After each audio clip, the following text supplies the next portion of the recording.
She leaned in close enough that I could feel the warmth of her breath against my cheek. Her voice slipping past the noise of laughter and clinking glasses as if it were meant only for me. "You old people should live less comfortably," she whispered, calm and certain like she was stating a fact everyone already knew.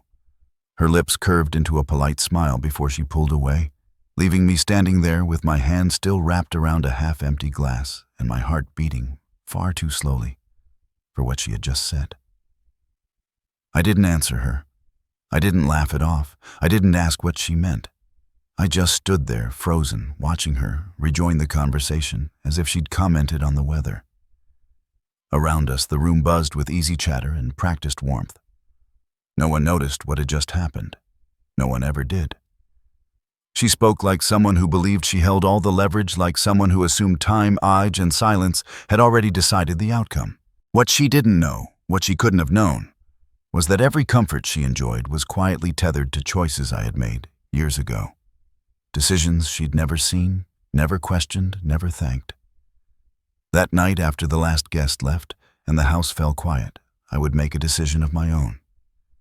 By morning, her certainty would fracture in ways she could never repair, and the life she thought was permanent would begin to tremble under the weight of a truth she had never bothered to learn. The gathering had been her idea, of course. A small celebration at my son's place framed as something intimate and family-oriented, the kind of evening that was supposed to make me feel included.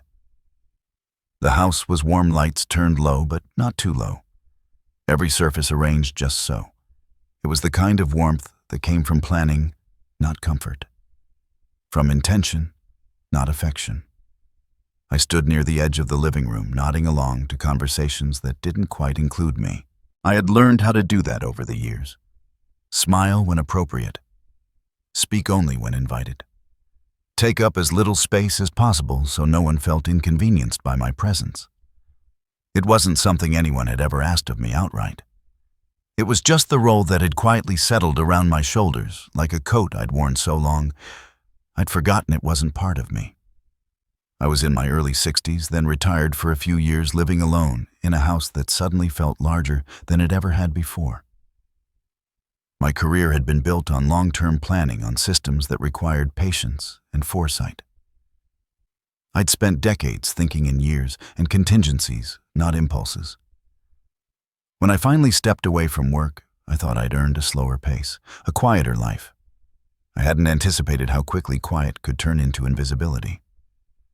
My wife had been gone for 2 years by then. We had been partners in every sense of the word, sharing decisions, burdens, and an unspoken understanding that some things mattered more than appearances. Losing her had hollowed me out in ways I didn't know how to explain to anyone else. So I didn't try. I kept my grief tidy, manageable. Another thing to minimize for the comfort of others. My daughter-in-law moved through the room like she owned it, greeting guests, directing conversations, laughing at just the right volume. She was good at that. Good at making people feel welcome while subtly reminding them whose house they were in, whose life they were admiring. To anyone watching, she was attentive, capable, generous. To me, she was something else entirely. Her kindness always came with an edge, her concern wrapped tightly around control. She had never been openly cruel to me. That would have required effort. Instead, she treated me like a fixture that no longer served a purpose. Someone to be managed, tolerated, quietly diminished. Her comments were always reasonable on the surface. Suggestions about what I should eat. Questions about whether I remembered appointments. Casual jokes about age that everyone was expected to laugh at. And I did. I laughed when appropriate. I nodded. I let it pass. My son hovered nearby, physically present, but emotionally distant. He avoided my eyes, busying himself with his phone or refilling drinks no one had asked for. I knew that look. I had seen it before in other contexts, other people. It was the look of someone who knew something was wrong but didn't want the inconvenience of acknowledging it. Silence was easier. Silence kept the peace. Dinner unfolded the way these things always did. I was seated at the far end of the table, close enough to hear, but far enough to be ignored. Plates were passed over me, Conversations flowed around me, and no one seemed to notice when I stopped trying to contribute. At one point, she gently intercepted the bread basket before it reached my place, smiling as she said something about watching carbs at my age. The table laughed politely. I smiled too, withdrawing my hand, feeling the familiar tightening in my chest. None of it was dramatic. That was the part that made it hurt the most. There was no single moment I could point to and say this is where it went wrong. It was 1,000 small adjustments, a gradual narrowing of space, until I barely recognized myself in it. As the evening wore on and guests began to leave, the performance softened. The laughter became thinner, the warmth less convincing. I gathered my coat ready to slip out quietly when she appeared beside me, her presence sudden and deliberate. That was when she leaned in and said the words that would echo in my head long after I left. "You old people should live less comfortably." She said it without malice, without heat, like advice, like an inevitability. And in that moment, I understood something I had been avoiding for a long time. She wasn't testing me. She wasn't joking. She was informing me of my place as she saw it. A place beneath her comfort, beneath her expectations, beneath the life she believed she deserved. I didn't challenge her. I didn't ask my son to intervene. I simply nodded, thanked them for the evening, and stepped out into the cool night air. My hands were steady as I drove home, the familiar streets stretching out before me. But inside, something had shifted. Not anger. Not yet. Something quieter and far more dangerous. Back in my own house, I moved through the rooms on autopilot, hung up my coat, set my keys down, poured a glass of water I didn't drink. The silence pressed in heavy and insistent. I sat in my chair and let the evening replay itself, every small slight lining up in a way I could no longer ignore. I had spent my life choosing peace over conflict. It had served me well in my work, in my marriage, in the long years of building something stable and lasting. But peace had a cost, and I was beginning to see that I had been paying it alone. Silence had become my default, my shield, my excuse. And somewhere along the way, it had been mistaken for permission. I didn't sleep that night. I lay awake staring at the ceiling, the whisper looping through my mind. Not because it hurt, but because it clarified. It stripped away the excuses I'd been making for years. She spoke the way she did because she believed I would do nothing, because she believed time was on her side, because she believed my silence was permanent. By the time the sky began to lighten, I knew she was wrong. I wasn't ready to confront her. I wasn't interested in explanations or arguments. I didn't want to be understood. I wanted to be done. Done being managed. Done being diminished. Done being the quiet foundation everyone else stood on without ever looking down. I left the gathering the same way I had arrived. Same coat, same car, same polite smile. But something fundamental had changed. The role she'd assigned me no longer fit. And for the first time in years, I didn't feel the need to explain why. As I stood in my kitchen that morning, watching the light creep across the counter, I understood that the evening hadn't been about dinner or family at all. It had been a test. A measure of how much I would tolerate, how far she could go without consequence. In her mind, the outcome was already decided. She thought I had failed. What she didn't realize was that I had finally stopped playing. I walked back into the living room as if nothing had happened. The echo of her whisper tucked carefully behind my eyes where no one else could see it. My face held the same polite expression I'd practiced for years, the one that signaled I was agreeable, harmless, grateful to be included. Inside, though, something had sharpened. Every sound felt louder, every movement more deliberate, as if the room had tilted just enough for me to finally notice the slope. The dinner table was already crowded when I took my seat again. Not crowded with people exactly, but with noise. Plates clinked, silverware scraped, softly voices overlapped in a way that made it difficult for any single thought to land. She had arranged the seating herself, I realized, with the same careful attention she gave everything else. Couples placed together conversations, grouped by interest, and me at the far end, close enough to hear but far enough to fade into the background. It was subtle. Anyone else would have called it coincidence. The lighting was warm, almost flattering, casting a soft glow over the polished wood and carefully chosen centerpieces. It was the kind of warmth that made photographs look inviting, while hiding the tension beneath. I rested my hands on the table and waited for the meal to begin, watching her move from place to place, checking on everyone like a conductor, ensuring the orchestra stayed in time. She stopped behind me briefly, her hand brushing my shoulder as she leaned forward to adjust a serving dish. "You comfortable over here?" she asked, her tone light concerned. I nodded, thanking her. It was easier that way, easier than pointing out that comfort had very little to do with where I was sitting. As food was passed around, I noticed how often my plate was filled for me, how often decisions were made on my behalf. A little less of this. Maybe skip that. She said it all with a smile, as if she were doing me a favor. I smiled back the way you do when someone insists on holding a door you could have opened yourself. No one questioned it. No one ever did. Conversation drifted from topic to topic without ever quite settling near me. When I tried to join in, my words landed softly and disappeared. Someone else spoke louder. Someone else redirected the discussion. It wasn't rudeness. It was something smoother, more practiced. Exclusion without confrontation. At one point, someone mentioned a recent news story about an older man who had mistaken a stranger's house for his own. There was a ripple of amused disbelief around the table. She seized on it immediately, laughing just a little too loudly as she said something about how confusing neighborhoods could be these days, especially when memory wasn't what it used to be. Her eyes flicked toward me, quick and calculating, before returning to the group. I felt the heat rise in my face, but I kept my expression neutral. I knew the story she was implying, the version she liked to tell. A harmless exaggeration that painted me as forgetful dependent. It didn't matter that it wasn't true. It mattered that it was convenient. My son sat across from me, focused intently on his phone. He didn't laugh, but he didn't correct her either. He shifted in his chair, cleared his throat, and said nothing. That silence settled heavier than her words.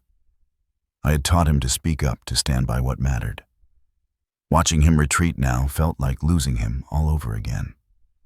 As the meal continued, she grew more relaxed, more confident. She spoke freely about plans, about projects, about things that required resources and long-term commitments. Her tone suggested permanent certainty. These were not dreams or hopes. They were facts already decided. I listened carefully, noting the ease with which she referenced things that would have required significant expense. It struck me briefly that her confidence seemed outsized, but the thought slipped away as quickly as it came. I had trusted her once. Old habits are difficult to break. When dessert was served, the atmosphere softened further. Laughter came more easily, helped along by wine and the relief of an evening nearly complete. She relaxed into her chair, surveying the table with the satisfaction of someone who believed everything was exactly as it should be. I wondered how long she'd felt that way. How long she'd assumed the structure beneath her feet was unmovable. As guests began to leave, the performance shifted. The smiles thinned, the warmth cooled. Coats were gathered, goodbyes exchanged. I stood near the door, waiting for a moment to slip out unnoticed. That was when she approached again, her body angled just enough to block my path. She didn't raise her voice. She didn't need to. The room was nearly empty now, the noise low enough that her words carried without effort. This time there was no smile, no pretense of concern, just the quiet certainty of someone speaking to an inferior. "You should think about simplifying," she said softly, her eyes steady on mine. "At your stage of life, comfort is relative." I nodded once, the motion automatic. I could feel my heart beating slow and even, as if my body had already decided how this would end. She stepped aside, satisfied, and turned back toward the remaining guests with a laugh that sounded just a little too rehearsed. Outside, the air was cool against my skin. I took a deep breath before getting into my car, grounding myself in the familiar weight of the steering wheel, the hum of the engine. The drive home was quiet, the streets nearly empty. I replayed the evening in my mind, not with the sting of humiliation I might have felt years ago, but with a growing sense of clarity. This hadn't been an accident. It hadn't been a misunderstanding or a bad mood. It was a pattern refined over time, designed to push me gently but firmly into a smaller space. And I had let it happen, convincing myself that patience was the same as grace. When I reached my house, I sat in the driveway for a moment longer than necessary, the engine idling. The windows reflected my own face back at me, older than it once was, lined by years of responsibility and restraint. I thought of all the times I'd chosen silence because it seemed easier, kinder. I wondered when that choice had stopped serving me. Inside the house greeted me with its familiar stillness. I hung up my coat, set my keys down, moved through the rooms as if on autopilot. Nothing here had changed, and yet everything felt different. The comfort I'd built for myself, the life I'd carefully maintained, suddenly felt precarious in a way it never had before. I stood in the kitchen, staring at the counter, and let the truth settle in. The dinner hadn't been about family. It hadn't been about celebration or connection. It had been a demonstration, a reminder of where she believed I belonged and how little she expected me to resist. In her mind, the test was over. The results were clear. She thought she had measured me correctly. I didn't turn on the lights when I got home. I closed the door quietly behind me and stood in the entryway, listening to the familiar hum of the house settling around me. The silence felt heavier than usual, like it was waiting for something. I told myself it was just another night, just another uncomfortable family gathering that I would forget by morning. I had told myself that before. It had never been true. I hung my coat on the same hook I'd used for years and set my keys in their place on the small table by the door. Everything was exactly where it should be. That was supposed to be comforting. Instead, it made the words she'd whispered feel louder, sharper, as if they had followed me home and taken a seat in the living room. I poured a glass of water and carried it to my chair, then set it down untouched. I sat there for a long time, hands resting on my knees, staring at nothing in particular. My body felt tired, but my mind refused to slow. Every time I closed my eyes, I saw her face calm and assured, delivering her judgment as if it were overdue. You old people should live less comfortably. It wasn't the insult itself that kept me awake. It was the confidence behind it. She hadn't been testing a boundary. She'd been stating an assumption built on years of observation, years of watching me say nothing, years of learning exactly how much she could take without resistance. I lay down eventually, but sleep never came. The house creaked softly as the night deepened, each sound amplified in the dark. I watched the clock numbers change 1 hour, bleeding into the next. With every passing minute, the evening replayed itself in my mind, but differently now. Not as isolated moments, but as a pattern I could no longer ignore. I thought about the way she'd spoken about plans at the table, the ease with which she referenced things that required stability and certainty. It struck me again how sure she had sounded, how little room she'd left for doubt. That kind of confidence doesn't come from optimism. It comes from believing the foundation beneath you is solid. Somewhere between midnight and dawn, an old memory surfaced, uninvited and persistent. Years ago, my wife had asked me about a charge she didn't recognize on one of our statements. I'd glanced at it briefly, shrugged, and told her it was probably nothing. Automatic renewals were easy to forget. She'd frowned, hesitated, then let it go. I remembered the look on her face now, the way she'd wanted to say more and didn't. At the time, I dismissed it as caution bordering on worry. I told myself we were secure, that there was no need to scrutinize every detail. Peace had seemed more important than certainty. Lying there in the dark, I felt a tightening in my chest as I wondered how many other moments like that I'd waved away without a second thought. The night stretched on. I got up once to walk through the house, moving from room to room like a stranger. The dining table was still neatly set from earlier that evening, the remains of a life carefully maintained. I ran my hand along the back of a chair and felt an unexpected surge of resentment, not toward the furniture, but toward myself. I had built this life on structure and foresight. Why had I stopped applying those same principles to the people closest to me? I returned to my chair and sat again, the question forming slowly in my mind. Not why did she say that? That answer was becoming clear. The real question was, what did she know that I didn't? What gave her the certainty to speak as if my comfort was hers to reassign? Sometime in the early hours of the morning, my phone lit up softly on the table. I hadn't noticed the notification arrive. It wasn't urgent, just a routine alert from my bank. I picked it up, squinting at the screen, and saw a reminder about an upcoming recurring transaction. The amount wasn't alarming.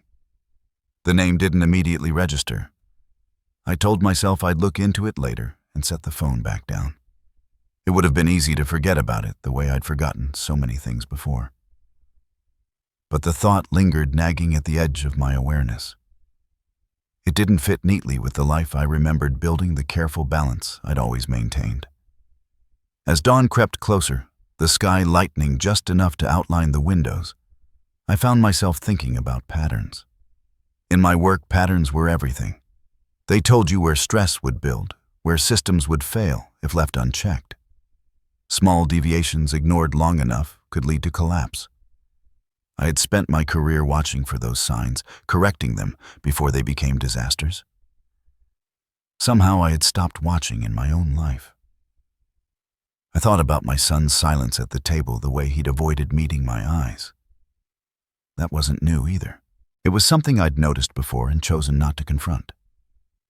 I had told myself he was busy, that he didn't like conflict. Now I wondered how much he'd seen and how much he'd chosen not to see. By the time the sun rose fully, I hadn't slept at all. Strangely, I didn't feel exhausted. I felt alert, as if my mind had been waiting for this moment. The house looked different in the morning light, sharper, more honest. I stood in the kitchen and watched the light spill across the counter, illuminating every surface. I realized then that I couldn't unknow what I was beginning to suspect. The discomfort I felt wasn't going to fade with rest or distraction. Ignoring it would be a decision in itself, one that would carry consequences I was no longer willing to accept. I poured myself a cup of coffee and stood by the window, thinking about the choices ahead of me. I wasn't ready to confront anyone. Confrontation invited emotion, denial, manipulation. What I needed first was clarity, facts, an understanding of the ground beneath my feet. I remembered someone I'd worked with for years, someone who understood systems the way I did. Someone who valued documentation over assumptions. Reaching out wouldn't be dramatic. It would be quiet, discreet. Just a conversation. Just a look. The thought settled in my mind with surprising ease. This wasn't about proving anything to her or to my son. It was about answering a question I could no longer avoid. What had been happening while I was choosing silence? I finished my coffee as the day fully began, the house now bright and ordinary again. I set the cup in the sink and took a deep breath. Whatever I was about to uncover, it would change things. I felt that with a certainty that left no room for doubt. The night had taken something from me, but it had given me something too. Awareness, and for the first time in a long while, I understood that peace without truth was just another kind of loss. Before the morning was over, I would start looking for answers. I woke early, long before the neighborhood stirred, feeling oddly clear-headed despite the sleepless night. There was no rush of anger, no trembling sense of dread. What I felt instead was focus, the kind that settles in when emotion burns off and leaves something harder underneath. Today wasn't about family. It wasn't about pride. It was about facts. By mid-morning, I was driving across town to an office park I'd visited dozens of times over the years. The building was unremarkable, the kind you forget 5 minutes after leaving it. I liked that. The man I was meeting valued discretion the same way I did. We'd worked together through market swings, regulatory changes, and long-term planning sessions that stretched late into the evening. He understood systems. He understood patterns. And most importantly, he understood that numbers rarely lie, but people often do. He greeted me with a measured nod and an expression that suggested he already sensed this wasn't a routine visit. We exchanged pleasantries, nothing more, and sat down across from one another. I didn't mention my daughter-in-law. I didn't mention the dinner or the whisper. I simply asked him to walk me through my accounts. All of them. For the first few minutes, everything looked exactly as it should. Balances where I expected them to be. No missing funds. No glaring red flags. I felt a flicker of embarrassment rise in my chest, a familiar instinct to apologize for overreacting. I'd spent years convincing myself that discomfort was something to endure quietly, not something that warranted scrutiny. Then he leaned closer to the screen and said nothing for a long moment. He stopped looking at totals and started looking at activity. Recurring charges, automated withdrawals, the kind of transactions designed to blend into the background. Individually harmless. Collectively, interesting. He adjusted his glasses and scrolled slowly, his brow furrowing just enough for me to notice. "These have been running for a while," he said, his voice neutral. Longer than I would have expected. I felt a tightening in my chest, not panic, but recognition. This wasn't an anomaly. It was a pattern. A familiar one, the kind I'd been trained to spot and address before it became a problem. The realization landed quietly, but it landed hard. He explained how easy it was for recurring payments to escape notice, how authorization given once could persist indefinitely, especially when amounts stayed below a threshold that triggered scrutiny. I listened, nodding, already understanding the mechanics. What unsettled me was how well the system worked, how effectively it relied on trust and inattention. We printed summaries and spread them across the desk. Pages filled with line items, dates, amounts. He grouped them methodically, separating one-time expenses from ongoing commitments. As the categories formed, a picture began to emerge one I didn't like. The first group was easy to dismiss. Subscriptions, monthly services, convenience expenses. The kinds of things people sign up for without much thought and forget just as easily. Individually insignificant. Together they told a different story. These weren't necessities. They were assumptions. The second group made my jaw tighten. Memberships, premium services, commitments tied to image and status, expenses designed to signal success, to maintain a certain lifestyle. The tone of the list shifted from convenience to entitlement. I felt a cold weight settle in my stomach as I realized how comfortable someone had become, spending money they hadn't earned and didn't expect to lose. He paused, then pulled up another screen, this one mapping dates and durations. The payments stretched back years, not months, years, long before the tension I'd felt at that dinner table, long before the whisper that had finally pierced my denial. This wasn't reactive. It was strategic. I stared at the dates, a sense of lateness washing over me. I felt like a man arriving at his own house after a long trip only to realize someone else had been living there in his absence, rearranging things, making decisions, assuming permanence. "These are routed indirectly," he said, pointing to another cluster. "Secondary accounts, linked authorizations. Nothing illegal, but deliberately structured to avoid drawing attention." I sat back in my chair, the air suddenly feeling thinner. This wasn't theft in the way people imagine it. There were no forged signatures, no dramatic withdrawals. It was erosion. A slow, quiet redirection of resources under the cover of familiarity. I had allowed it by trusting that no one would exploit my silence. He finally looked up at me, then his expression carefully composed. "There's a lot here," he said. "More than most people realize until it's too late." I asked him how many there were, my voice steady despite the pounding in my chest. He hesitated, then gave me the number. 112. The words hung between us heavier than any dollar amount could have been. 112 points of access. 112 assumptions that I would continue to say nothing. The scale of it stunned me not because of the money, but because of what it represented. This wasn't generosity gone awry. It was dependence engineered and maintained over time. I thought of all the moments I'd brushed off small concerns, all the times I'd chosen not to look too closely. I remembered defending her, once insisting to a friend that she was capable, that she meant well. The memory tasted bitter now. Not because she had taken advantage, but because I had made it so easy. He mentioned there were still accounts he couldn't fully access without additional authorization. Administrative barriers, legal partitions. There might be more, he said carefully. What we were seeing could be incomplete. The floor dropped slightly beneath me at that. Not fear. Something colder. A recognition that this system was more extensive than I'd imagined. That I hadn't just been inattentive. I had been studied. He asked me what I wanted to do next. Freeze things. Investigate further. Confront someone. His tone suggested none of those options were simple. I told him we would keep digging. Quietly. Thoroughly. I wasn't interested in drama or accusations. I wanted a full picture, every thread mapped and understood.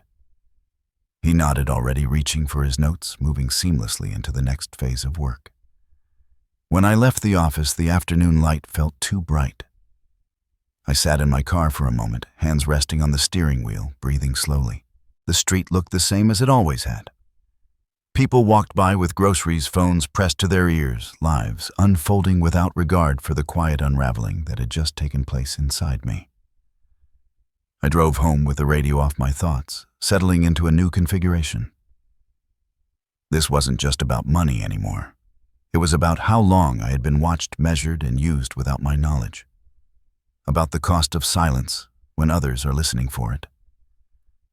By the time I pulled into my driveway, the decision to act hadn't yet formed. What had formed instead was something just as important: understanding. And once you truly understand something, there's no going back to pretending you don't. I stepped inside my house, closing the door softly behind me. The quiet welcomed me not with comfort, but with honesty. Whatever came next, it would be built on truth, not assumption. And for the first time since that whisper, I felt ready to see this through, no matter where it led. I went back the next day telling myself I was prepared. I wasn't. There is a difference between suspecting something and seeing it laid out in neat rows, categorized and summarized, stripped of any remaining ambiguity.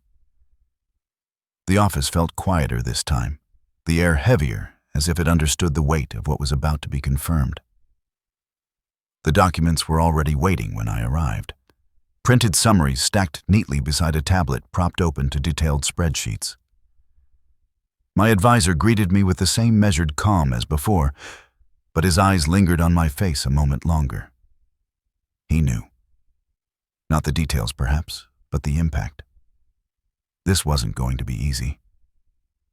We sat down without small talk.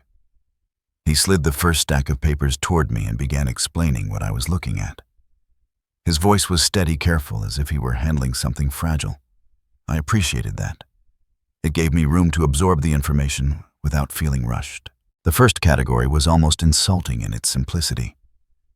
Subscriptions, monthly services, things that promised convenience and quietly renewed themselves year after year. Streaming platforms I never watched. Delivery services I'd never used. Wellness programs I'd never signed up for. The amounts were modest, individually forgettable. Together they formed a steady drain I had never noticed because I had never bothered to look. I felt a flicker of embarrassment. Not because of the money, but because of how easily it had happened. These were the kinds of expenses people waved away with a shrug. It's only a few dollars, they'd say. What's the harm? The harm was in the assumption that no one needed to ask. He moved on to the next category, and that embarrassment gave way to something sharper. memberships, premium services, long-term commitments tied to image and access. These weren't conveniences. They were statements. Each line item carried the implication of entitlement of a lifestyle maintained not by effort or contribution, but by quiet expectation. As he read through them, I felt a slow burn of recognition. I could picture the way she spoke about these things, the casual confidence with which she referenced places and services that required significant expense. I'd always assumed it was her success, her world. Now I understood how comfortably that assumption had been built. Then he showed me the timeline. Dates stretched back further than I wanted to believe. Years, not months. Long before the tension I'd felt at that dinner table. Long before the whisper that had finally snapped something into focus. This wasn't a recent development born of arrogance or impatience. It was a system. A plan that had unfolded gradually, patiently counting on my inattention. I stared at the earliest date, feeling a hollow sensation settle in my chest. I remembered where I'd been then, what I'd been focused on. Grief, transition, adjusting to a quieter life after decades of structure. While I'd been recalibrating, someone else had been laying groundwork. The next category was harder to process: indirect dependencies. Payments routed through secondary accounts, expenses disguised as something else entirely. Nothing overtly suspicious at first glance. Nothing that would have triggered an alarm. It was clever in its restraint, in the way it mirrored normalcy just closely enough to avoid detection. This was designed, my advisor said quietly, tapping the screen. Not to steal, but to blend. That word stayed with me. Blend. This wasn't a smash and grab. It was infiltration. Familiarity used as camouflage. I had trusted that the people closest to me would never think to exploit that trust. In doing so, I had given them the perfect cover. He took a breath before continuing, as if bracing himself.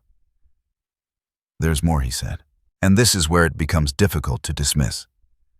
He turned the tablet toward me, and there it was. The total count, 112. The number didn't register at first. It was too abstract, too large to grasp all at once. Then it hit me in waves. 112 recurring obligations, 112 threads connecting my finances to a life I hadn't chosen to support.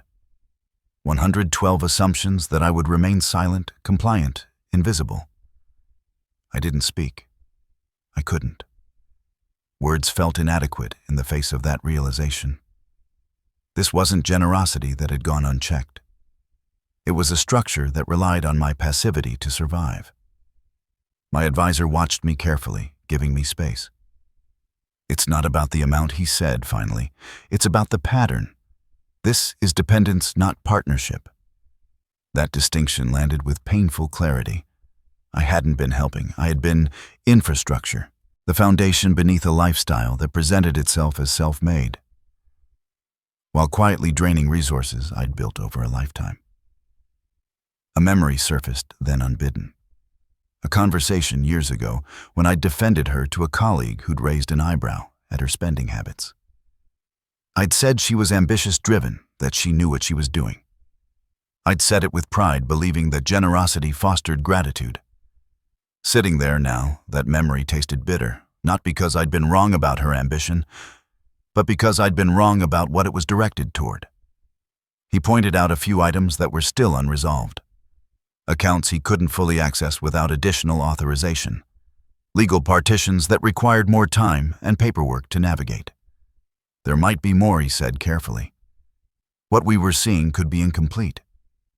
The sense of being surrounded crept in then. Not physically, but structurally. This wasn't just a series of poor decisions. It was a web, and I was standing at the center of it, only now realizing how tightly it had been woven. I asked him if this was common. He hesitated, choosing his words. It happens, he said, usually when people trust without verifying, especially during periods of transition. Transition. That was the word that hurt the most. It acknowledged the vulnerability I'd refused to name.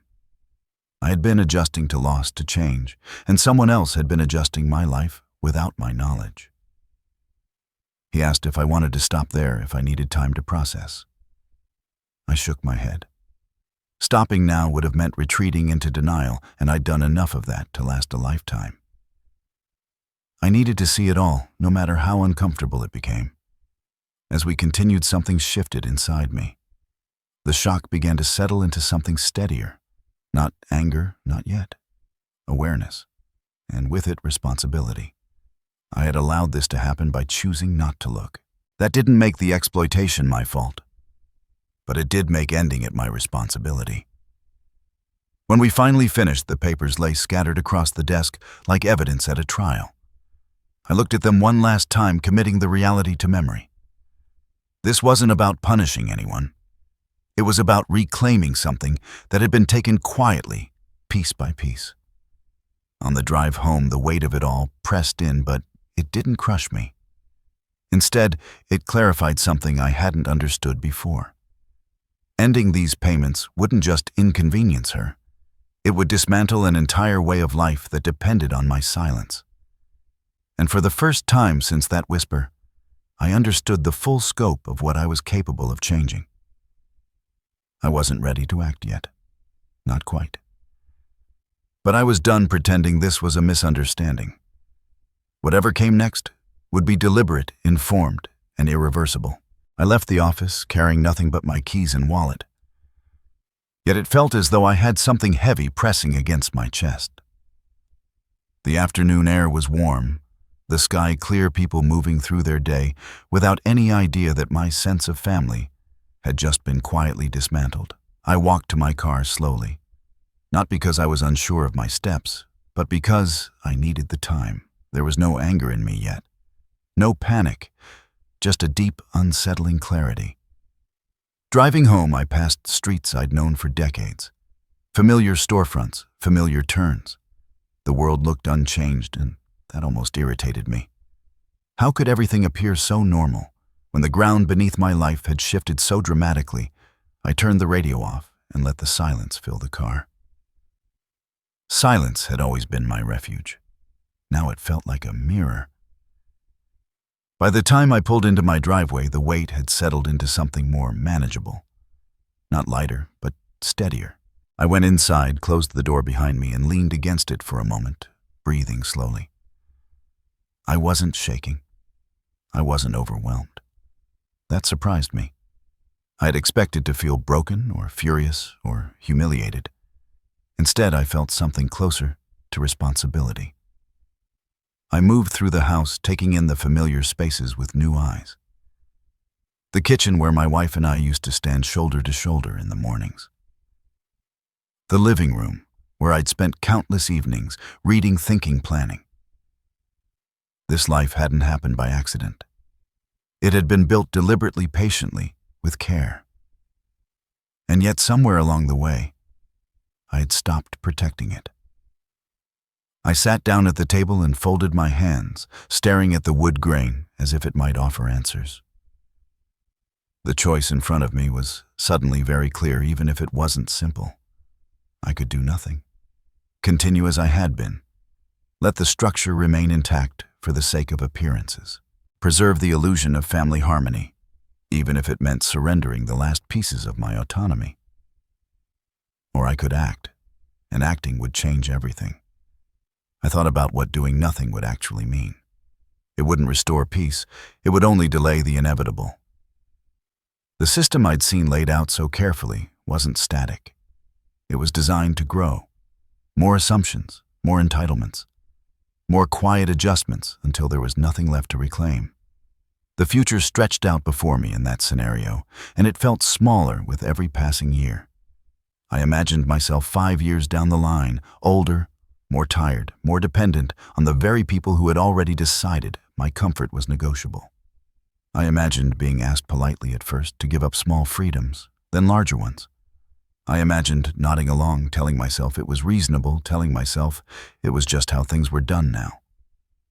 The thought made my stomach tighten. I had spent my life avoiding conflict. It wasn't cowardice. It was a belief that calm could be maintained if everyone was patient enough. That belief had served me well in many situations. It had helped me navigate difficult negotiations, long-term projects, relationships that required compromise. But what I was facing now wasn't a misunderstanding or a difference of opinion. It was exploitation dressed up as inevitability. What scared me most wasn't losing money. Money could be replaced, rebuilt, managed. What scared me was losing my place in my son's life. I had already felt the distance growing, the subtle shift where his loyalty drifted away from me and toward the life he was building with her. Acting would force him to choose, even if he pretended otherwise, and there was no guarantee he would choose me. That fear sat heavy in my chest as I stood and walked to the window.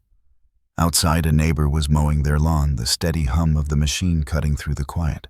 Ordinary life moving forward, without hesitation. I wondered when I had started believing that preserving surface-level peace was more important than preserving my dignity. A memory surfaced then, sharp and unwelcome.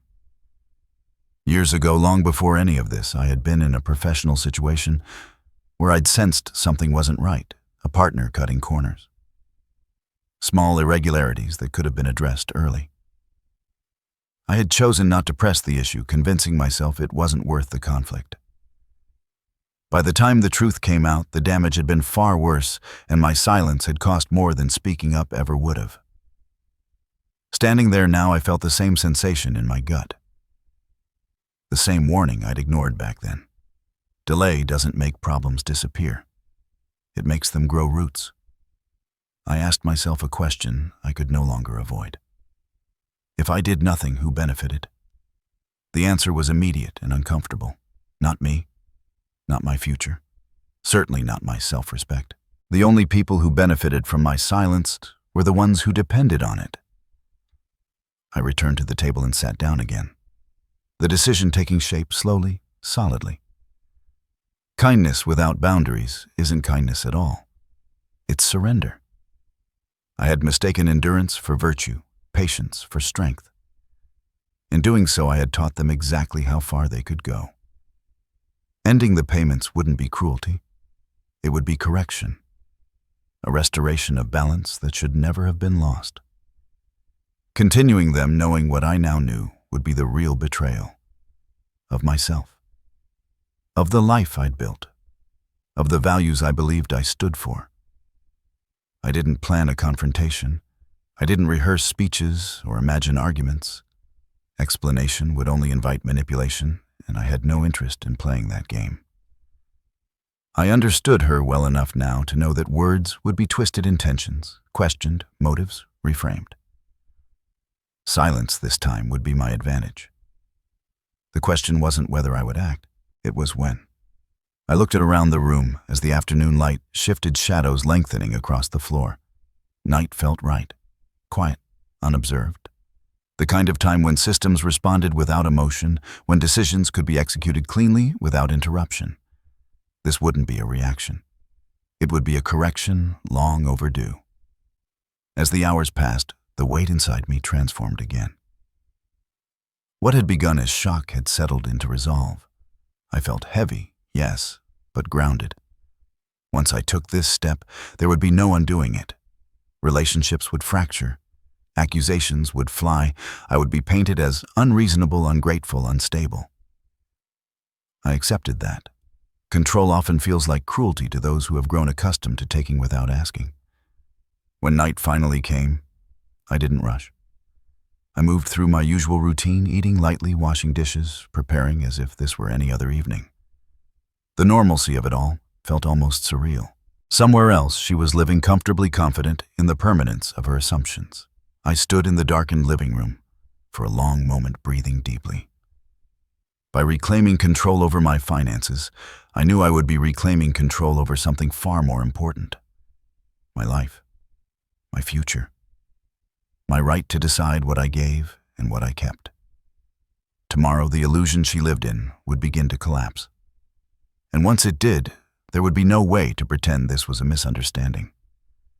For the first time in a very long while, I felt ready to face whatever came next. The house was completely still when I finally sat down at my desk, the rest of the world tucked away behind dark windows and drawn curtains. The clock on the wall ticked softly, each second measured and deliberate, like it understood the importance of what was about to happen. I didn't feel angry. I didn't feel triumphant.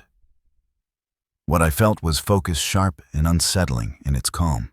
The laptop screen glowed faintly as it came to life, illuminating the edges of the room. I poured myself a glass of water and set it beside the keyboard untouched. This wasn't a night for comfort rituals. It was a night for precision. I adjusted the chair, rolled my shoulders once, and logged in. The instructions had been clear. I had reviewed them twice earlier in the evening, not because I was uncertain, but because I respected finality. Secure access. Multiple confirmations. No shortcuts. I paused with my fingers hovering above the keys, not in hesitation, but in acknowledgement. Once this began, there would be no pretending it hadn't. The first account loaded without resistance. Familiar layout, familiar numbers. The sense of normalcy was almost disarming. I navigated to the section I needed my movements steady practiced. When I selected the first recurring payment, it looked almost harmless. A small amount. The kind of thing people ignore for years. I clicked cancel. A message appeared, polite and impersonal, asking me to confirm my decision. I read it carefully, every word, then confirmed. The screen refreshed. The payment disappeared from the list. I felt something loosen in my chest. Not relief exactly, but release. Like unclenching a muscle I hadn't realized I'd been holding tight. I moved on to the next one, and the next. Each action followed the same rhythm.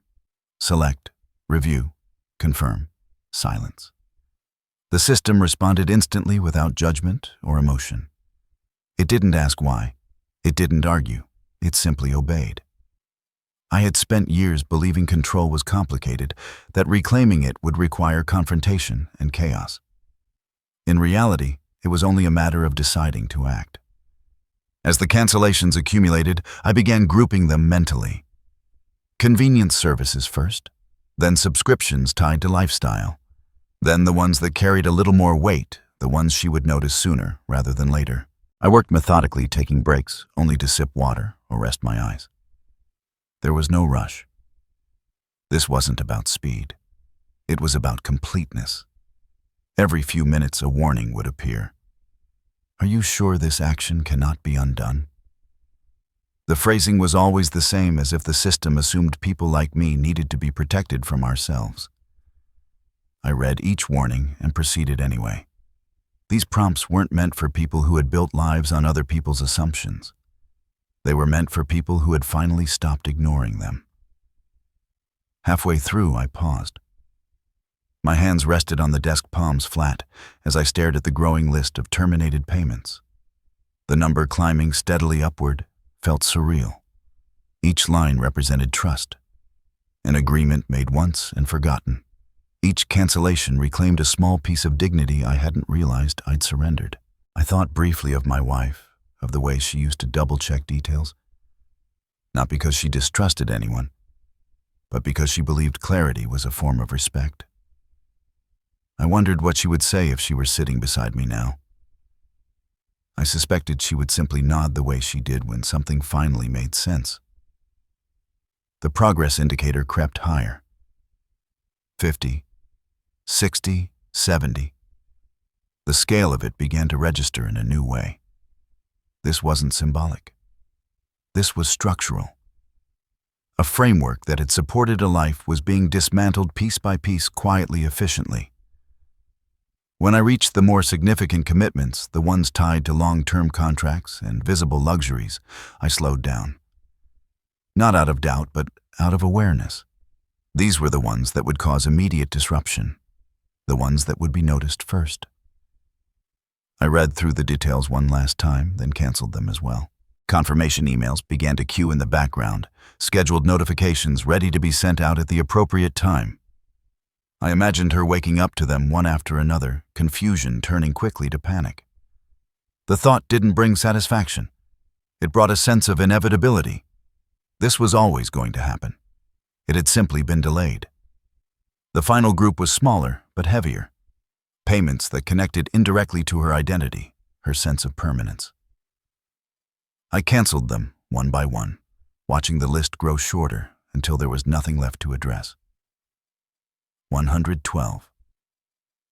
I leaned back in my chair and exhaled slowly. My shoulders dropped, the tension draining from them in a way that surprised me. I didn't feel like I had taken anything from her. I had stopped giving. There was a difference, and it mattered. I shut the laptop and sat in the dim light for a moment longer, letting the quiet settle around me. Somewhere across town, systems were updating notifications, preparing to fire. A life built on assumptions was about to collide with reality, and there was nothing I needed to do now but wait. I stood and turned off the desk lamp, plunging the room into darkness. The house felt different, not lighter exactly, but steadier. I moved through the familiar rooms with a sense of completion I hadn't expected. This wasn't the end of anything. It was the end of pretending. When I finally went to bed, sleep came easily for the first time in days. It was deep and uninterrupted, free of looping thoughts and half-formed doubts. By the time morning arrived, the action was complete. The reaction was inevitable. The silence would not last long. Morning arrived quietly, the way it always did, sunlight slipping through the kitchen window and settling on the counter as if nothing in the world had changed. I brewed my coffee, listened to it drip, and stood there holding the mug between my hands, feeling an almost unsettling calm. Somewhere else, alarms were going off. Here, there was only silence. I knew the timing. Automated systems are precise like that. Notifications stack. Cards attempt charges at predictable hours. I didn't need to check my phone to know when it would begin. I took my time, sat at the table, and watched the light move slowly across the floor. Control, I realized, doesn't always feel powerful. Sometimes it just feels quiet. The first vibration came while I was still finishing my coffee. I glanced at the screen without unlocking it. A missed call, no message. I set the phone back down. A few minutes later, another vibration. Then another. I didn't rush. Whatever urgency existed belonged to someone else now. By mid-morning, the messages began to arrive. At first, they were confused. Short, careful. There must be a mistake. Something isn't working. Can you check on this? The tone assumed cooperation. Assumed this was an error I would fix without question. I let the phone sit face down on the table. The next wave wasn't so polite. What did you do? Why are things getting declined? This is embarrassing. The words came faster, sharper, stripped of their earlier courtesy. I imagined the scene without needing details. A card declined in public. A pause at the register. People watching. Her confidence faltering under the weight of unexpected resistance. That was the part she hadn't prepared for. Not the financial disruption, but the humiliation. Status had always been her armor. The quiet assurance that things would work because they always had. When that cracked panic rushed in to fill the gap, I finally picked up the phone and scrolled through the messages, reading them without responding. Each one carried an assumption that struck me more forcefully than the last. She didn't ask if I'd chosen this. She demanded I undo it. The difference was telling. By late morning, the messages had turned openly accusatory. You can't do this. You're overreacting. You're going to ruin things for everyone. The language shifted from confusion to command, as if authority alone might restore what had been lost. I felt a flicker of something then, not anger, but confirmation. This was who she had always been, beneath the polish. The call came just before noon. I let it ring. A voicemail followed her voice, tight controlled, threaded with a panic she couldn't quite mask. She spoke quickly, outlining consequences, hinting at misunderstandings that could be cleared up if I just cooperated. She ended by telling me she was coming over, not asking. Telling. I didn't lock the door. I didn't pace or rehearse what I would say. I set my phone down and went back to my routine, washing the mug I'd used earlier, wiping the counter, grounding myself in simple movements. This wasn't a confrontation I needed to prepare for. It was one I needed to observe. Her arrival was anything but subtle. The sound of her car pulling up fast, the door closing harder than necessary. When she knocked, it wasn't really a knock. It was an announcement. I opened the door and stepped aside, letting her enter without comment. She looked different in the daylight. Rushed, unpolished. The careful composure she wore so effortlessly the night before was gone, replaced by a tightness around her eyes, a sharpness in her movements. She didn't greet me. She didn't ask how I was. She went straight to the center of the room, as if claiming space would restore order. "What did you do?" she demanded, her voice louder than necessary. "Everything is a mess. Cards are getting declined. Accounts aren't working. Do you have any idea how humiliating this is?" I closed the door behind her and turned slowly, meeting her gaze. I didn't raise my voice. I didn't match her energy. "I ended the payments," I said simply. She stared at me as if I'd spoken in another language. "You can't just do that," she snapped. "Those things are set up for a reason." "For your convenience," I replied. "Not my obligation." Her face flushed, anger rising quickly to the surface. "This isn't about convenience," she said. "This is about responsibility, about family." I almost laughed at that, but I didn't. "Responsibility doesn't mean unlimited access," I said. "And family doesn't mean entitlement." She took a step closer, her voice lowering as if volume might persuade me where logic couldn't. "You're being unreasonable," she said. "This is exactly what I was worried about. You're not thinking clearly." There it was, the pivot I'd expected. When control through assumption failed, she reached for something sharper. I held her gaze, feeling an unexpected steadiness settle over me. "I'm thinking very clearly," I said. "The payments were mine. Ending them was my choice." Her certainty faltered then, just for a moment. Disbelief flickered across her face, followed quickly by fear. "You're going to regret this," she said. "You don't understand what you've started." "I understand exactly what I've ended," I replied. She paced the room, running a hand through her hair, the edges of her composure fraying. "This affects more than just you," she said. "There are consequences, legal ones. People who will start asking questions." "I welcome questions," I said. "They're overdue." She stopped abruptly, turning back to me with a look that was no longer just angry, but calculating. "If you don't fix this," she said slowly, "people are going to start wondering if you're capable of managing things on your own." The threat hung in the air, unmistakable now.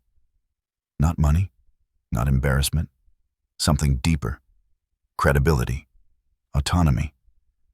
I felt a chill move through me, not fear, but recognition. This was always where she would go once the surface tactics failed. "I see," I said quietly. She mistook my calm for uncertainty and pressed on. "We can handle this discreetly," she said. "But if you force it, others might get involved. Doctors, lawyers. You don't want that." I studied her, then really studied her, and felt something settle into place. Canceling the payments had never been the end. It had been the beginning. This was bigger than finances. It was about control, and she was willing to take it by force if necessary. "I'm done discussing this," I said, opening the door. "You should go." She stared at me, shocked, then scoffed. "You think this is over?" she said. "You have no idea who you're dealing with."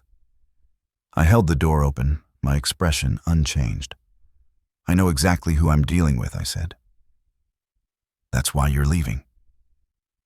She hesitated, clearly unaccustomed to resistance, then stormed past me, her footsteps sharp against the floor. At the door, she turned back one last time, her eyes hard. "This isn't finished," she said. "I know," I replied. When the door closed behind her, the house fell silent again. I stood there for a long moment, breathing deeply, the weight of what had just happened settling in. Canceling the payments had been the opening move. Her response confirmed what I already suspected. This wasn't going to end quietly. She wasn't going to retreat. The next move wouldn't come from panic, but from strategy. And for the first time since all of this began, I understood exactly what was at stake. The house felt different after she left, not quieter but charged as if the walls themselves were listening. I didn't fool myself into thinking the worst had passed. Her silence afterward wasn't retreat. It was planning. I had seen that look before in other contexts, in people who believed pressure would eventually force compliance. She wouldn't come at me head-on again. She would go around. The first sign came the next afternoon in the form of a voicemail from an office I didn't recognize. The woman's voice was pleasant, professional, almost warm. She said they'd received a request to schedule a routine evaluation, nothing urgent, nothing to be concerned about. She used words like wellness and support. Careful language meant to sound reassuring. I listened twice, my jaw tightening with each replay. I deleted the message without responding. An email followed a few hours later, this one longer, more detailed. It referenced concern for my well-being, mentioned the importance of proactive care as people age. The tone was gentle, but the implication was unmistakable. Someone had begun laying a paper trail, one that framed me not as decisive, but as questionable. I felt no surprise, only confirmation. This wasn't about resolving a disagreement. It was about controlling the narrative before anyone else could hear mine. If she could define me as unstable, everything else would fall neatly into place. The canceled payments wouldn't be an act of autonomy. They'd be evidence of decline. I sat at the kitchen table and stared at the email, seeing past the words to the strategy beneath them. This was a familiar maneuver, one I'd seen play out in boardrooms and courtrooms alike. You don't attack the action, you attack the actor. Discredit the source and the message collapses on its own. By the end of the week, the pattern was unmistakable. Another call, another email. Each one framed as concern, never accusation. Each one polite enough to be defensible, aggression hidden behind procedure. She was weaponizing systems designed to protect people like me, counting on my reluctance to make a scene. What struck me most was how prepared it all felt. Names ready, offices contacted, language rehearsed. This wasn't a spontaneous response to losing control. It was a contingency plan she'd kept in her back pocket waiting for the day I stopped cooperating. The realization settled heavily in my chest. She hadn't just assumed my silence. She'd planned for my resistance. My son called that evening.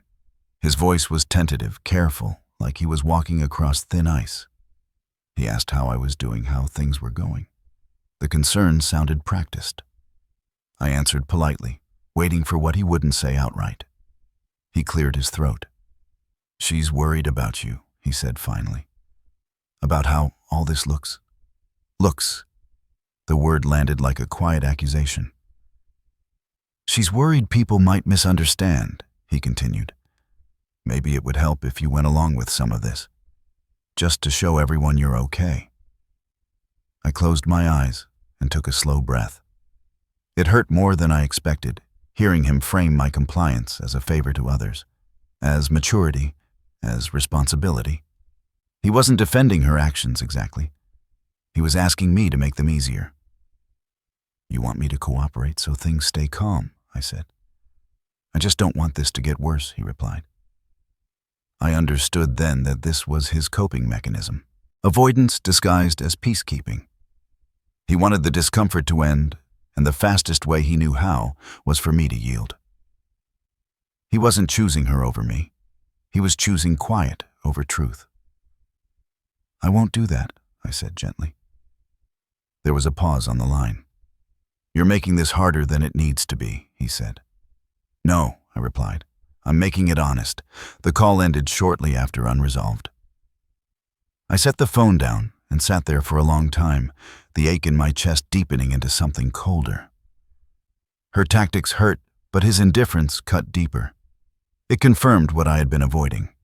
In this conflict, I was on my own.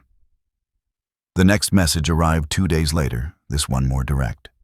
It suggested an appointment had been tentatively scheduled on my behalf. It included a date and time phrased as a courtesy. If the time didn't work, I could reschedule. The implication was clear. Participation was assumed. I recognized the trap immediately. If I refused, I'd appear defensive. If I complied, I'd validate her narrative. Either way, she would point to my reaction as proof of whatever she wanted to claim. The choice was false, designed to make me look unstable no matter what I did. That night, I stopped reacting and started preparing. I gathered documents. Not just financial records, but correspondence authorizations, timelines. Anything that established pattern and intent. I made notes, not emotional ones, but factual ones. Dates, times, exact language used in messages. I reached out to someone I trusted quietly to ask a few questions about process and rights. I didn't explain the whole story. I didn't need to. I just needed clarity. As I worked, a strange calm settled over me. The fear that had hovered at the edges of my thoughts began to recede. She believed this would break me because she believed people like me were supposed to shrink under pressure. Apologize. Compromise. Step aside. She didn't understand how long I had spent building systems meant to withstand stress. She mistook age for fragility, forgetting that endurance comes from experience. I thought about the words she'd used the day before about me not thinking clearly. It was a convenient accusation, one that required no evidence and carried enormous weight. I understood now why she'd reached for it so quickly. It was the only way to regain control without addressing the truth. By the end of the week, I had a clear picture of what she was attempting. And more importantly, I had a clear understanding of how to counter it. Not with arguments, not with emotion, with structure, with proof, with timing. I realized then that the next move couldn't be private. Quiet resistance would only invite escalation. What was needed was something decisive and undeniable, something that removed her ability to spin the story to her advantage. I stood in my living room late that night, the lights low, the house silent once more. The fear that had crept in after her threats was gone, replaced by a steady resolve. She thought she had the advantage because she knew how to manipulate systems. What she didn't know was how long I had spent designing my life around order documentation and long games. For the first time since this all began, I felt ahead of her. She had made her move confident it would break me. Instead, it showed me exactly how to end this. I stopped thinking about how to survive the situation and started thinking about how to finish it. That shift was quiet, almost imperceptible, but it changed everything. Fear had been useful up to a point. Now, it was time for structure. There was something she never knew I had not, because I hid it, but because she never thought to look for it. People like her assumed control came from proximity, from noise, from pressure applied at the right moment. They underestimated anything that didn't announce itself. They mistook preparation for passivity. Years earlier, long before my wife passed, long before my son built a life that no longer had room for me, I had learned a hard lesson about institutions. A colleague had lost everything to a dispute that spiraled out of control. Not because he was wrong, but because he couldn't prove he was right quickly enough. I watched the way confusion became leverage, how doubt could be manufactured and weaponized. I promised myself then that I would never leave my future at the mercy of someone else's interpretation. That promise became paperwork, documentation, structures built quietly and reviewed regularly. Nothing dramatic, nothing suspicious. Just safeguards layered into my life the same way you reinforce a foundation you expect to stand for decades. I pulled the folder from the back of my filing cabinet late one evening. The house wrapped in the same stillness that had become familiar over the past weeks. The label was plain, unremarkable. Inside were documents I hadn't looked at in a long time. Not because they weren't important, but because they had never needed to be. Until now. I sat at the table and spread them out slowly, reading each page with care. There it was. Clear, unambiguous. Decisions I had made while fully competent, witnessed, recorded, and reaffirmed over time. Authority established not by assertion, but by proof. This wasn't something created in response to her threats. It predated them by years. I felt something settle in my chest as I read a steadiness that hadn't been there before. The ground beneath me was solid. It always had been. She just hadn't known where to look. The more I reviewed, the clearer the picture became. Every angle she was trying to exploit had already been accounted for. Financial autonomy, decision-making authority, medical preferences, contingencies spelled out in language that left no room for interpretation. She had been building a narrative. I had been building a record. I understood then why she had escalated so quickly. Her power depended on ambiguity, on convincing others that something was wrong without ever having to prove it. The moment facts entered the room, her leverage evaporated. Still, I didn't rush. That was the mistake people like her expected. Immediate reaction, emotional display. I chose patience instead. I let her continue, let the emails arrive, let the calls go unanswered. Each message added another layer to the record, another example of overreach disguised as concern. My son reached out again, his tone strained, trying to bridge a gap he didn't fully understand. He spoke about compromise, about finding a way forward that didn't involve lawyers or officials.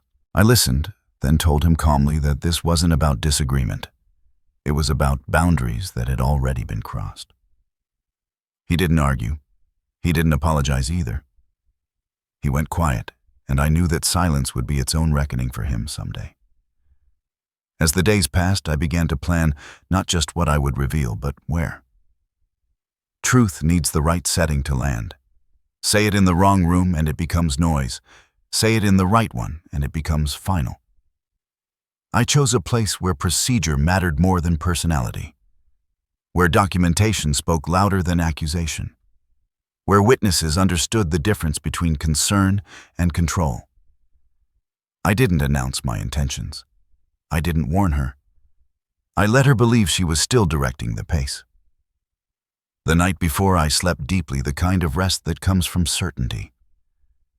When I woke, there was no tightness in my chest, no rehearsed speeches playing in my head. I dressed carefully, not to impress, but to be comfortable. There was nothing to prove. On the drive over, I thought about how certain she must feel, how confident she likely was that her strategy had worked before and would work again. People like her mistake familiarity for inevitability. They assume the past guarantees the future. I arrived early and took my seat without comment. The room filled slowly, conversations low and polite. When she entered, she didn't look at me at first. When she did, her expression held the faintest trace of triumph, as if she believed the outcome was already decided. The meeting began the way these things always do. Formalities, clarifications, a summary of concerns. She spoke smoothly, presenting herself as composed and responsible. She framed her actions as protective necessary. She painted me as confused, overwhelmed, in need of guidance. It was well rehearsed, and in another context, it might have worked. I listened without interrupting. Let her finish. Let her settle into her version of events. The longer she spoke, the more committed she became to the narrative she'd chosen. When it was my turn, I didn't raise my voice. I didn't defend myself emotionally. I placed the documents on the table one by one and spoke only to what was written. Dates, signatures, independent verification, clear statements of intent made long before any conflict existed. The shift in the room was subtle at first. A pause, a question asked twice, someone leaning forward to read more closely. I watched her confidence flicker as she realized something was wrong, that the ground she thought she stood on wasn't there. I continued calmly, connecting each piece to the claims she had made. Where she had implied confusion, there was clarity. Where she had suggested incapacity, there was documented continuity. Her story began to unravel, not because I attacked it, but because it couldn't withstand facts. She tried to interrupt, tried to reframe. But the room no longer belonged to her. It belonged to the record. When the authority in charge finally spoke, their tone was measured, professional. They acknowledged the documentation, the consistency, the foresight evident in it. They asked her a question she couldn't answer without contradicting herself. That was the moment her certainty collapsed. I felt no surge of victory, no satisfaction in watching her lose control. What I felt instead was something quieter and far more valuable: restoration. My autonomy affirmed not by argument, but by recognition. As the meeting concluded, people gathered their things and filed out, conversations hushed. She avoided my eyes this time, her posture stiff, the polish gone. My son lingered for a moment, looking at me with something like surprise, maybe even respect. He didn't speak. He didn't need to. I remained seated until the room was empty, then stood and gathered my papers. The weight I'd been carrying for weeks was gone, replaced by a steady sense of balance. Everything she had done now worked against her. Every threat, every message, every attempt to control had become part of the story. She couldn't escape. I stepped outside into the open air and took a deep breath. I knew then that this was over, not because she would stop trying, but because she no longer could. I had chosen the moment. I had chosen the place. And when the truth finally appeared, it did exactly what it was supposed to do. It ended the story she had been telling and left only mine. The morning it all came to a head felt strangely ordinary. I woke before my alarm, dressed slowly, and moved through the house with a calm that surprised me. There was no rush, no rehearsed speeches looping in my head. I had already said everything that needed to be said. Today wasn't about convincing anyone. It was about letting the truth stand on its own. I arrived early as I had planned. The room was quiet chairs, neatly arranged, a long table at the center that looked more like a place for paperwork than confrontation. I took a seat and set my folder in front of me, resting my hands on top of it.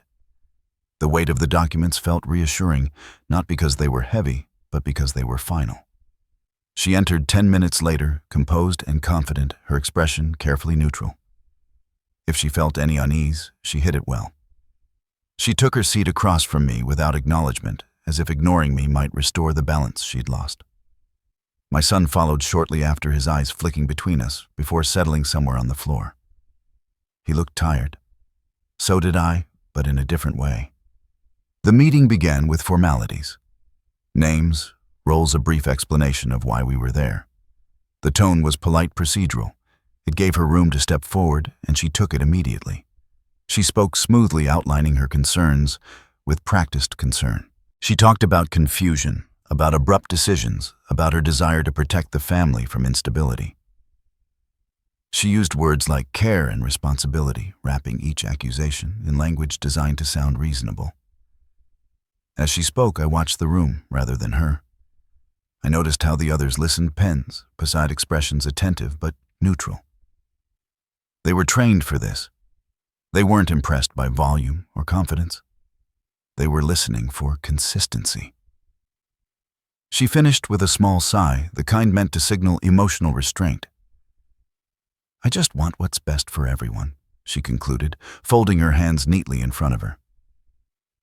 There was a pause, and then the attention shifted to me. I didn't rush. I opened the folder and placed the first document on the table, sliding it forward gently. "I'll keep this simple," I said. My voice was steady, even the way it had been in meetings my entire career. What's being described as confusion is actually choice. I began with dates, not feelings, not reactions. Dates. When decisions had been made, when authorizations had been granted, when boundaries had been crossed. Each point anchored to a document, a signature, a verification. I spoke slowly, giving the room time to absorb what I was presenting. Her posture shifted almost immediately. She leaned forward, scanning the pages, her brow furrowing. "That's not what this is about," she interrupted. "This doesn't address the concern." "It does," I replied calmly. "It addresses whether I am capable of making decisions. These show that I am." The authority at the head of the table asked her to let me continue. I moved through the records, methodically connecting each piece to a claim she had made. Where she'd implied impulsivity, I showed long-term planning. Where she'd suggested decline, I showed consistency. The narrative she'd constructed began to thin gaps appearing where confidence alone could no longer fill them. My son shifted in his chair, finally looking up. I caught his eye for a moment, then looked away. This wasn't about him, not directly. He needed to see it, but I wasn't going to perform for him. She tried again to regain control, raising her voice slightly, repeating concerns about appearances and misunderstandings. But the room had changed. Questions were now directed at her, precise and pointed. Dates didn't line up. Statements contradicted earlier claims. Each answer she gave seemed to tighten the circle around her. The moment that broke her composure came when one of the officials asked her why she had initiated certain actions without informing me directly. She hesitated, then offered an explanation that contradicted something she'd said earlier. It was small, but in rooms like this, small inconsistencies matter. I watched the realization dawn on her face. This wasn't a conversation she could dominate. This wasn't a setting where urgency could replace evidence. Her usual tools were useless here. The room grew quiet as the authority figures summarized what had been presented. Their tone was neutral but firm. They acknowledged the documentation, the foresight, the clarity of intent. They stated plainly that my autonomy was not in question, and that any actions taken without my consent would need to be addressed separately. She sat back in her chair, color draining from her face. The confidence she'd walked in with had evaporated, replaced by something brittle and defensive. She didn't look at me now. She stared at the table, jaw clenched. My son finally spoke, his voice low. I didn't know he said not to me exactly, but to the room. The words hung there, heavy with implication. I felt a familiar ache, but it passed quickly. This wasn't the time for reconciliation. It was the time for truth. The meeting concluded without drama. No raised voices, no declarations, just conclusions drawn and procedures outlined. People gathered their papers and stood, conversations hushed and professional. The authority figure nodded to me as they left, a gesture of acknowledgement that carried more weight than any apology. She stood abruptly, pushing her chair back with a scrape that echoed in the room. For a moment I thought she might say something, but she didn't. She walked out without looking back, the sound of her heels sharp against the floor. The power she'd wielded so easily before was gone, and she knew it. My son lingered by the door, uncertain. He looked at me, then really looked at me as if seeing me for the first time in a long while. "I'm sorry," he said quietly. I nodded once. It wasn't forgiveness, not yet. It was acknowledgement. Some things take time, if they ever come at all. When the room finally emptied, I sat there alone for a moment, listening to the quiet. I didn't feel victorious. I felt intact. The pieces of myself I'd allowed to be chipped away had been restored not through confrontation, but through clarity. I gathered my papers and stood, the folder lighter now than it had been when I arrived. As I stepped outside, the air felt cooler, cleaner. The story she had been telling about me was over. It hadn't ended with a shout or a threat.